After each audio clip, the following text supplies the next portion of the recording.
Good morning. I'm going to skip the conventional opening again. Not really in that celebratory of a mood. So many other people still thinking about Rob Reiner and Rob Reiner's wife and the horrendous sequence of events. But, you know, movies go on, and our thoughts and memories and hopes for future movies, we don't just forget about them even when terrible tragedies occur.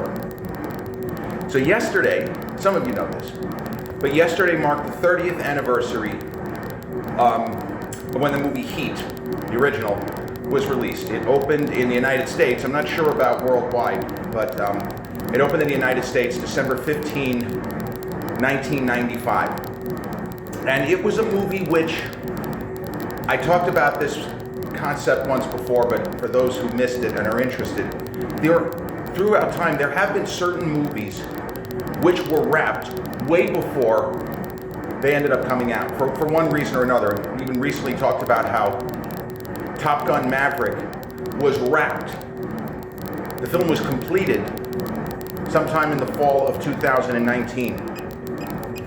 And COVID happened, but it was the COVID part is almost irrelevant to this angle. The film could have been released for the Christmas movie season in 2019, but the plan all along was to open it up in May, Memorial Day, presumably to get, you know, the kind of summer box office, the bigger business, etc. So in 1998, The Truman Show was ready and could theoretically have been released at the end of 1997, because a bunch of industry people saw a final cut of The Truman Show late in 1997, and there was a big feature article in Esquire magazine about The Truman Show, and the Esquire magazine reporter said, "This is the movie of the decade."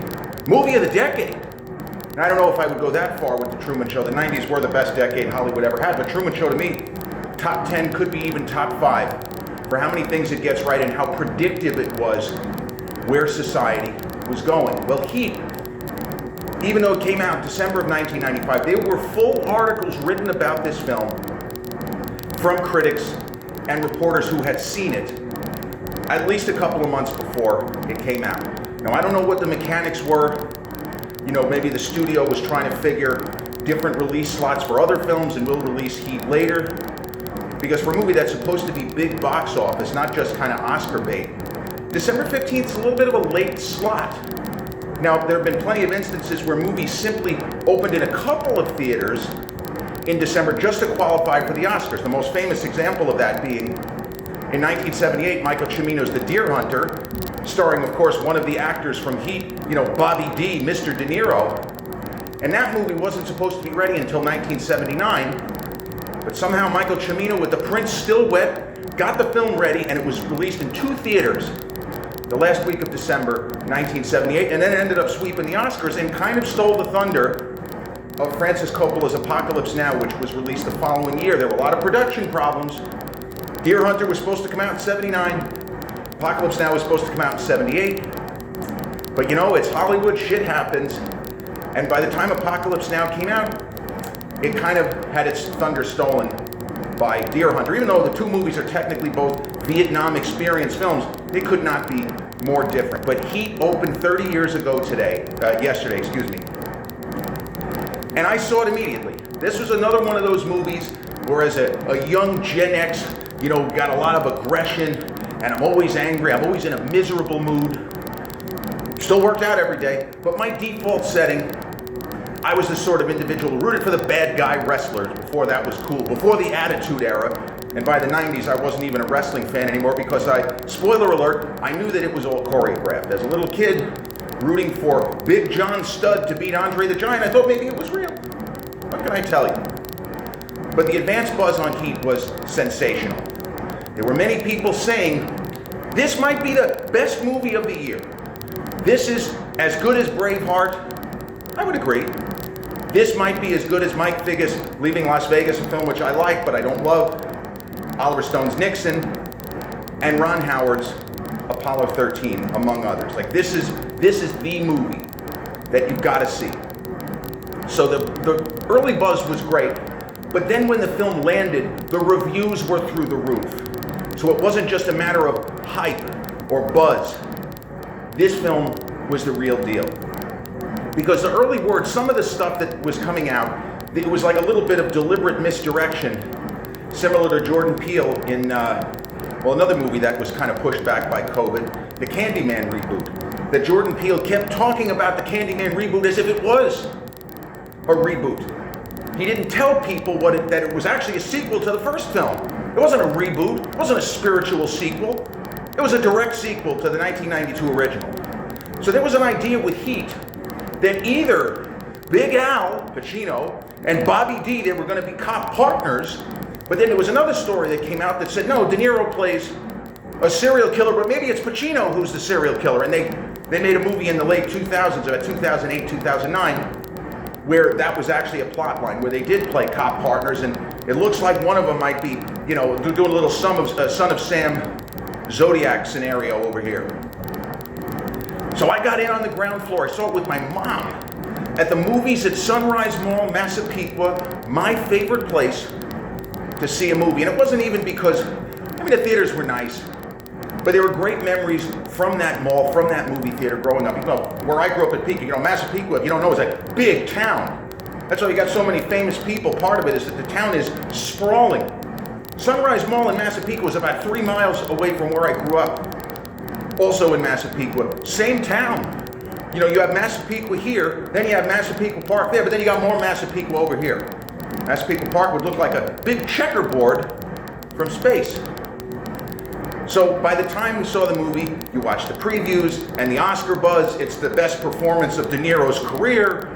It's America's 2 most electrifying actors. They get a little overheated. It's almost like they're promoting a wrestling match. But okay, so De Niro is playing a crook, but he's not just any crook. These aren't the guys 2 years later, a year and a half later in Donnie Brasco, knocking heads off of parking meters to make a couple of $100. De Niro plays a high-end thief who takes big scores, and there's an irony that De Niro made the movie The Score with Brando and Edward Norton, a number of years later. Good movie, but nothing like Heat. But De Niro is a master thief who has a crew of people he works with. And ideally, they'd be able to just walk into a bank and walk out with the money, and nobody has to get hurt. De Niro's character, Neil McCauley, is not a sociopath. He's not a psychopath. He is just somebody who lives on the knife's edge. And of course, ironically, the following year, the movie The Fan, De Niro plays a knife salesman, and I always felt that there was a little bit of a wink to that, because there is no doubt that Neil McCauley, for a guy whose entire life has a control of it like a coiled spring.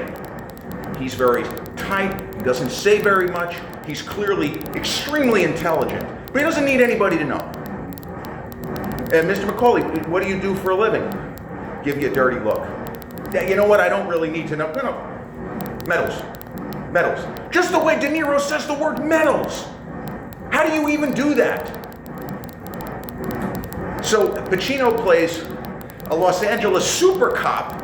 He's just this side of LA super cop Martin Riggs. Like, you wouldn't think of, when you look at Al Pacino, even back then, Carrying On and stuff, you wouldn't think, okay, yeah, super cop. But you want to put Vincent Hanna up against Martin Riggs. Yeah, Riggs could beat the shit out of him in a fight. But the Vincent Hanna we're presented with is a guy who is a clown. He is a showboat. And usually when somebody behaves like this, you don't need to take them seriously. But what we get is, for all of the gesticulating, for all of the performative bullshit that he puts through, give me all you got, all of this screaming and yelling, it's almost like he's camouflaging. He's the best cop in LA. It's all for show. And he loves it. He loves to put on a show. And this movie is a great marriage of actor with character. Now, you could have made the movie flipping the roles, but it wouldn't have been as good, because De Niro, he is a more interior actor in general than Big Al. He just is. And sometimes you try to flip it anyway just to see what happens. Like Once Upon a Time in the West. If you have Charles Bronson and Henry Fonda, and one guy is going to play the hero, who may not be entirely heroic, but still the hero, and the other guy's going to play, no, look, Henry Fonda's got to play the hero. Charles Bronson is the bad guy. He's the heavy. No, we're going to do it the other way.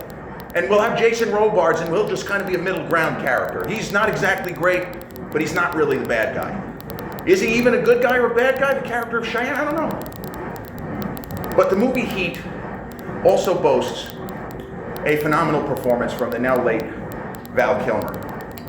And, you know, Val was right in the middle of his prime here, and there was not really controversy, but his management team didn't really want him to take this kind of a supporting role because he had just been in Batman Forever, which, I mean, it's Jim Carrey's movie as the Riddler. He's just spectacular. But Val was almost the biggest star in Hollywood. And so the management team says, well, we understand why you want to do this, but maybe not. Maybe it's not the best idea. Go fuck yourself. You know, the Tom Cruise again, go fuck yourselves. Kilmer wanted to do it. So what they ended up trying to negotiate was, okay, we know he's not the central character, but he's almost like De Niro's right-hand man in the world of the film. Can we get his name on the poster, and can there be a little picture of him in the official marketing materials? Michael Mann, the filmmaker, immediately said, are you kidding? Of course. That's a great idea. We might not have thought of it. So that's how Val Kilmer ended up in the film. And of course, Ashley Judd, who plays his wife, she was on the rise big time. Natalie Portman turned around from The Professional. She plays Pacino's daughter in this film. Diane Venora, who was terrific in a movie set in Manhattan about 10 years earlier with Brian Brown called FX. That's sort of an underrated, like a sleeper action thriller from the 80s. But Heat is just one of those movies that the first time you see it, it hits.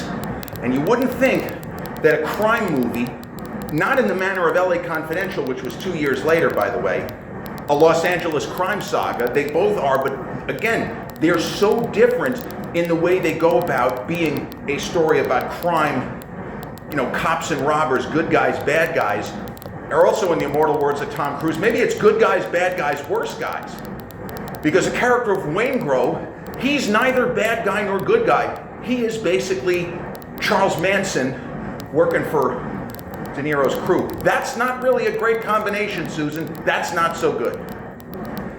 But in this era, De Niro was still delivering amazing performances where you could see, you could feel that he had done heavy research to try to inhabit the mindset of the character. And I understand, they make a ton of money, and I don't overinflate the importance from a larger sense.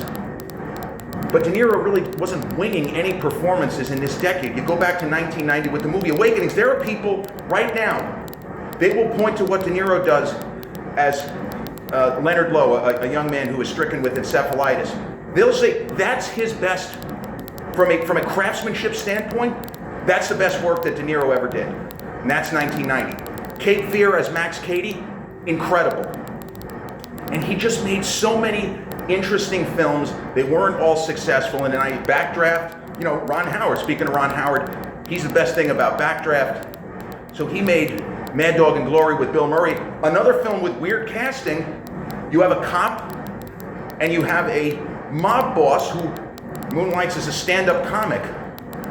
Bill Murray plays the mob boss and De Niro plays a cop, but Bill Murray's character can beat the shit out of Robert De Niro's cop because he's kind of presented as a little bit of he's a non-violent cop. You know, he just doesn't, we don't need to get into any of the old ultra-violence.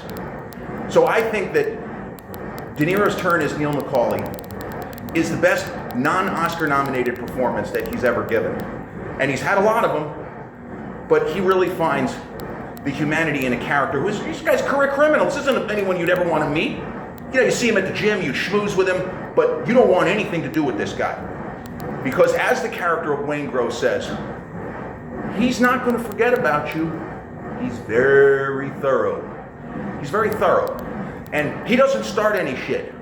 But if you start any shit with him, that's probably going to be the end of your life. He's that kind of guy. He doesn't seem to delight in hurting people or killing. But as he says to Al Pacino's Vincent Hanna in the infamous and iconic and legendary, it's one of the great scenes in the history of the cinema, the last 50 years at least, when they meet for coffee. I will put you down, not for a second. I will not hesitate, not for a second. And we know that he's telling the truth. Neither one of us needs the smoke. We don't need the smoke. But if it's there, don't get involved with anything that you can't walk away from in 30 seconds if you feel the heat around the corner. And that's where the title comes from. And it's a very rigid code. It's not even a code of honor or a code of ethics. It's just how he lives his life. And this is why he is resistant, and again, me seeing the movie as a virginal, I don't even need the quotes, a virginal 21 going on 22 with zero social life. Yeah, I was doing great at New York University, big fucking deal. But here you have Amy Brenneman, who went on to obviously have a fantastic career. I forgot the show she was on. Was it Judging Amy? But she's throwing herself at him. They just met at a diner. He's not interested. She is all but propositioning him, and he's like kind of pushing it aside. I'm like, what the fuck? What are you doing, bro? What are you doing? Well, what he's doing is, if he keeps pushing her to the side, he's probably going to, spoiler alert, have no trouble surviving the events of the story, but because he allows her into his very insular, focused world, he's going to have a problem if he feels the heat around the corner. And they're in the substance of drama. Home problems for Al Pacino's Vincent Hanna. I'm on my third wife. Oh, great stuff. Al with all the screaming and yelling. Think about movies of the 90s where Pacino gave huge performances where his characters were all these performative kind of individuals. And you could say, well, that really doesn't make much sense. Would Colonel Frank Slade really have been screaming and yelling as much as he does in Scent of a Woman? Probably not. Would Carlito Brigante in 1993's Carlito's Way, the Brian De Palma film, would he really be screaming, "You think you're big time? You're gonna fucking die big time! Here come the pain!" And all of the carrying on and heat, she's got a great ass and you got your head all the way up and give me all you got! Just amazing stuff. Smile, guys! And then City Hall the following year, were we not great once? Can we not be great again? All of these big performances until Donnie Brasco, where he dialed it back and he gives almost a De Niro kind of performance, except at the very end of the movie when Al screams, "Don't tell him nothing, Donnie! Don't tell him nothing, Donnie!" But to me, De Niro does the heavy lifting here. And the character of Neil McCauley is fascinating enough where we kind of want him to get away with it. Because Pacino's life is a train wreck, and the dichotomy and the irony of the two of them on opposite sides of the law. And one guy's life is in order, and the other guy's life is pure chaos. And the other thing, people even at the time said, well, Vincent Hanna's got to be like a coke addict or something. There's no way that he's like this all the time. Pacino did confirm. He didn't confirm that he snorted coke to get into character. At least I don't think. But he did imply, yeah, I think this guy's a smack addict. I think that's how he's, keeps me sharp, on the edge, where I gotta be. But the film was an enormous success with critics and audiences. I think it grossed close to 200 million. Again, for a 3-hour R-rated movie, this was a stupendous box office success. And they've been talking about doing a sequel for at least 2 of the last 3 decades. And now it finally seems as if it's coming together. Michael Mann, filmmaker, he's 82. He also did Last of the Mohicans. He did the first adaptation of Red Dragon, a film with William Peterson and Brian Cox called Manhunter. That's the first cinematic appearance of Hannibal Lecter. Brian Cox was the actor who played it. Much different kind of a tone and a different command of from the performance and the face and the body. Totally different kind of an actor, Brian Cox, as opposed to Sir Anthony Hopkins. But it looks like Heat 2 is going to happen. And again, no spoilers because we don't know the mechanics of it. But it appears it's going to be set in 2 time periods. Before the events of the first film and after. And there were rumors that Pacino might come back. I have no idea how that would work. But the idea of Pacino doing some more screaming, to me, this movie's not a comedy, right? And Devil's Advocate. He's an absentee landlord! Worship that! He did so much, I almost forgot Devil's Advocate, all the carrying on by Pacino. But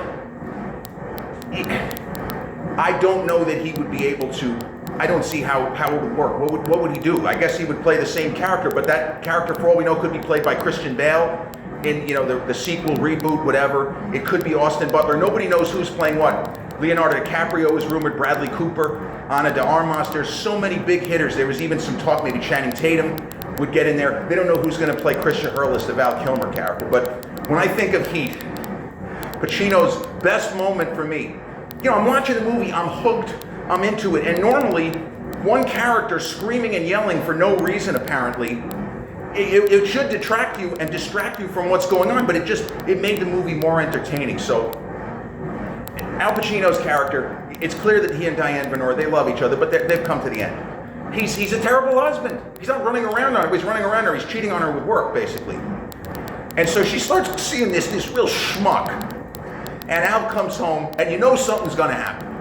The guy's got a gun, he's got a terrible temper, and this loser guy is hooking up with his wife, but he doesn't have a reaction. And I remember watching it in the theater. That there's going to be a Mount Vesuvius. It's going to be like him, carrying on in The Devil's Advocate 2 years later, screaming at Keanu Reeves at the top of his lungs about God being an absentee landlord.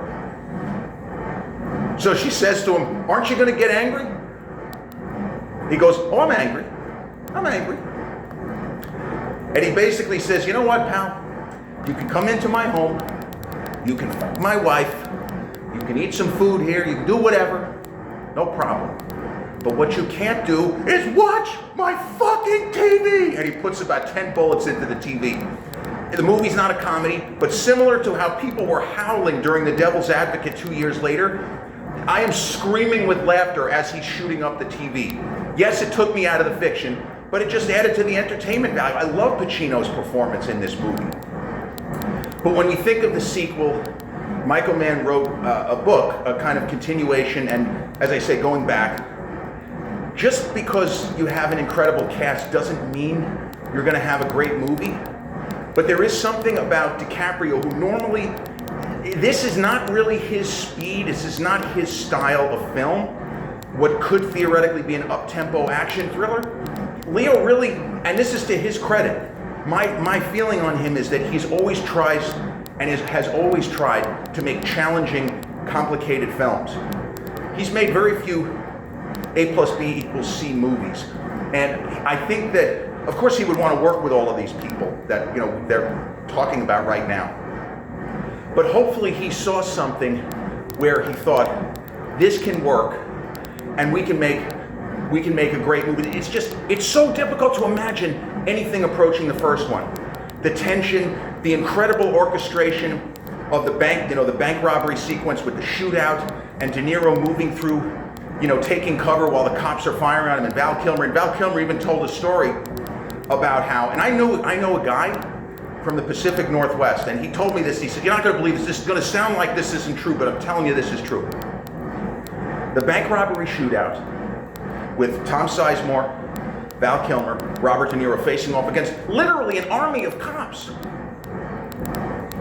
The way that Val and Bobby move through the crowd, the way that they cover up, reload, and stay mostly hidden to where they're not sitting ducks. This guy told me, my CO made us watch that.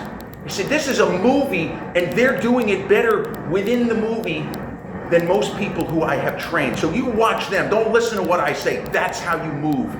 That's how you dodge, and that's how you fire. When you are blanketed by people who are, in the immortal words of Jack Nicholson, 500 soldiers who were trained to kill you, more or less. So, Heat is a film, though, that was a huge hit, critically praised. I don't think it got any Oscar nominations. That's not cool, because this film could have gotten a boatload, and I don't think anybody would have said boo. I believe it's in the low 90s on Rotten Tomatoes, and it's one of those movies also that bounces around on various streaming services, never staying put on any one. But this is a film, if you haven't seen it, I can explain it to you, I can tell you have to see it if nothing else but to be prepared for Heat 2. But I don't know anybody who does not like this movie. And there are people who are not the target audience, who when they finally got around to seeing it, 20 years later, 25 years later, maybe even more, were gobsmacked why did I wait so long to see this masterpiece? And you wouldn't expect that there would be a lump in the throat, that there would be a kind of rapprochement between the two guys. And yeah, this coffee scene, it's not that it's gratuitous, it would never happen. But it's as if Michael Mann had these two guys still at the peak of their acting capacity, still able to do anything on screen. And the scene in the diner is amazing. It is. And I'm glad that they were able to get that together to do it, because not surprisingly, the two guys don't spend that much time in the same physical space in the movie. And they probably, I would say that they were on set together for less than a week, maybe more like 3 or 4 days, because even in shots, for example, if you have characters in a chase, you wouldn't necessarily have both guys on set. You know, you would block it, a filmmaker, they would probably do it a different way. So they didn't spend very much time together on set.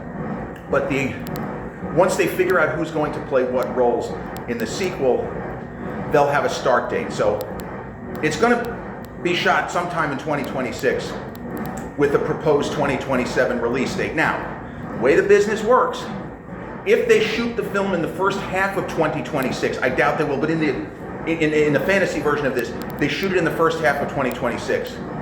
If they think they can get the film ready before the end of the year, if it feels like an Oscar contender, you mark my words, they will pull everything together to try to get the movie wrapped and get the movie at least into a couple of theaters to qualify for the Oscars for films released in 2026. It's just the nature of the business. That's not a criticism. There's nothing wrong with that. I mean, that's to the benefit of movie fans if we get to see the movie, let's say 6 months earlier than originally projected.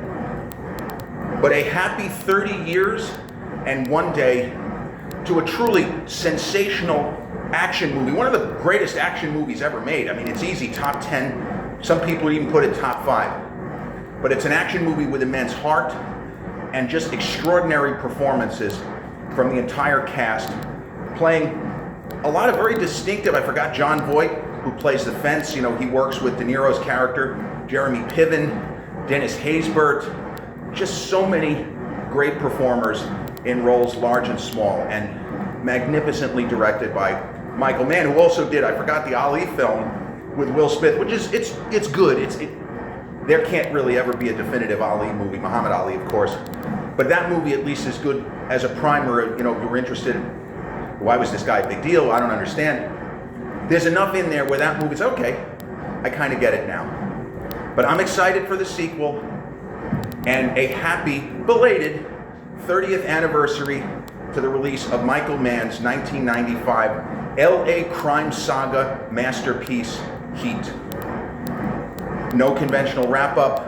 Once again, prayers up to Rob Reiner's family and all those who knew and loved one of the 3 or 4 greatest filmmakers who was never nominated for an Oscar. I mean, off the top of my head, give me the 3 best directors in your opinion never nominated for Best Director Oscar. John Frankenheimer, Brian De Palma, Rob Reiner. Hope you all have a good Tuesday. Peace.